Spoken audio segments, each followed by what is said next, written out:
Bienvenue dans le podcast à contre-courant, le podcast des mères audacieuses, le rendez-vous inspirant qui met en lumière des femmes et des hommes qui ont choisi de redéfinir leur trajectoire, de créer leur propre voie et de conquérir leur indépendance. Je suis votre hôte, Nathalie Grimaud-Morvillet, et je suis honorée de vous accompagner dans ce voyage extraordinaire. Après plus de 15 ans en tant que salariée dans le domaine du marketing digital et après 4 discriminations à la maternité, j'ai décidé de prendre mon indépendance pour mieux profiter de mes enfants sans renoncer à ma carrière professionnelle. Avec la tribu digitale, j'aide désormais les parents à en faire de même. Dans ce podcast, à chaque épisode, nous vous présenterons des histoires captivantes de mères audacieuses, de pères engagés, mais surtout de parents déterminés qui ont trouvé le courage de se réinventer pour mieux concilier leur vie personnelle et professionnelle. Qu'il s'agisse de maman, de papa ou de famille, notre podcast est un espace où chacun peut trouver une source d'inspiration, de conseils et de perspectives pour embrasser un avenir empreint de flexibilité, d'épanouissement et de conciliation, ainsi que de succès. Si vous êtes à la recherche de nouvelles manières de penser et ou de travailler, ou encore d'astuces, c'est le podcast qu'il vous faut. Prenez dès à présent votre boisson préférée et c'est parti. Retrouvons-nous dans le nouvel épisode du jour.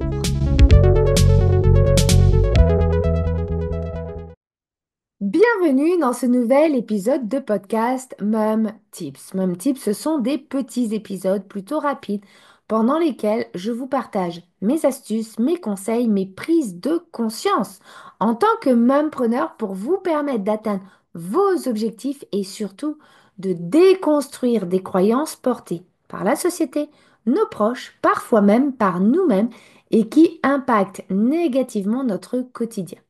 L'idée de ces petits épisodes, c'est de vous permettre de passer à l'action avec des conseils qui parfois vont casser les codes de la société. Et aujourd'hui, j'ai envie de vous parler d'une question qui me trotte souvent dans la tête. Et si c'était nous, notre génération, qui nous étions complètement plantés sur ce que signifie réussir? Parce que oui, on nous a éduqués avec une définition bien précise de la réussite. Travailler dur, sacrifier son temps personnel, grimper les échelons de l'entreprise, viser plus haut, toujours plus haut. Et si c'était possible, sans jamais ralentir, signe de fainéantise absolue, de pouvoir quand même avoir une réussite différente mais qui nous est propre.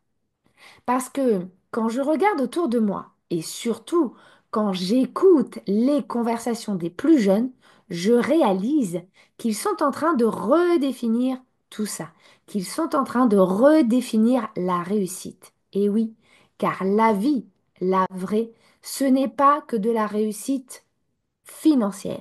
Ce n'est pas que de la réussite sociale. Les nouvelles générations, d'ailleurs, ne veulent plus bosser plus pour gagner plus. Elles veulent vivre plus, respirer plus, profiter plus et avoir moins de stress, plus de liberté, moins d'ego, plus de sens, moins de sacrifices, plus d'équilibre. Je le vois d'ailleurs chez les jeunes entrepreneuses, chez les freelances et même chez certaines salariées. Aujourd'hui, leur ambition n'est pas de posséder plus, c'est d'avoir du temps, plus de temps pour elles, pour leur famille, pour leur passion. Car l'objectif n'est plus d'atteindre le sommet de la montagne, mais finalement de pouvoir choisir le rythme de sa propre ascension. Moi-même, d'ailleurs, je suis passée par là, par ce chemin dans lequel je pensais qu'il fallait donner toujours plus. D'ailleurs, quand mon aîné était petit, j'étais persuadée que pour réussir, il fallait tout donner, tout prouver, tout sacrifier. Je bossais comme une acharnée pour mon patron. Je voulais montrer que je méritais ma place, que devenir mère ne m'avait pas diminué. À la maison, c'était pareil. J'étais une mère parfaite qui gérait tout à la perfection. Résultat, j'étais épuisée, j'étais vidée et je ne profitais de rien. Finalement, ce n'est que plus tard, avec du recul, que j'ai compris que la vraie réussite n'avait rien à voir avec tout ce que je m'étais inventé, tout ce qu'on m'avait dit depuis que j'étais petite. Et c'est quand j'ai commencé à redéfinir mes propres règles que finalement ma vie a commencé à me ressembler. Alors dans cet épisode, je vous pose la question. Et si on arrêtait d'enseigner à nos enfants que la réussite, c'est bosser dur et sacrifier sa vie perso? Si on leur montrait par l'exemple, par nous-mêmes, que le vrai luxe, c'est le temps, la liberté mentale et la sérénité. Et puis, si vous aussi, vous ressentez ce tiraillement entre l'ancien modèle et le nouveau modèle, sachez que c'est normal. Nous sommes, et j'en suis sûre, en pleine transition. Une génération qui a cru pendant des années, des dizaines d'années, à une recette et qui comprend maintenant que ce n'était pas du tout la bonne recette. Alors, pour vous aider à trouver votre propre définition de la réussite, celle qui respecte vos besoins, vos envies et votre famille, et puis qui évoluera aussi en fonction du temps, en fonction de vous, sans culpabilité, posez-vous cette question.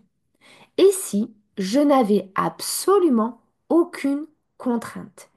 Qu'est-ce que je ferais de mes journées? Quand vous y aurez répondu, vous saurez alors quel est le chemin à suivre pour atteindre votre propre réussite. Et rappelez-vous, la réussite, ce n'est pas une case à cocher. C'est un chemin et le chemin que vous devez inventer pour vous-même.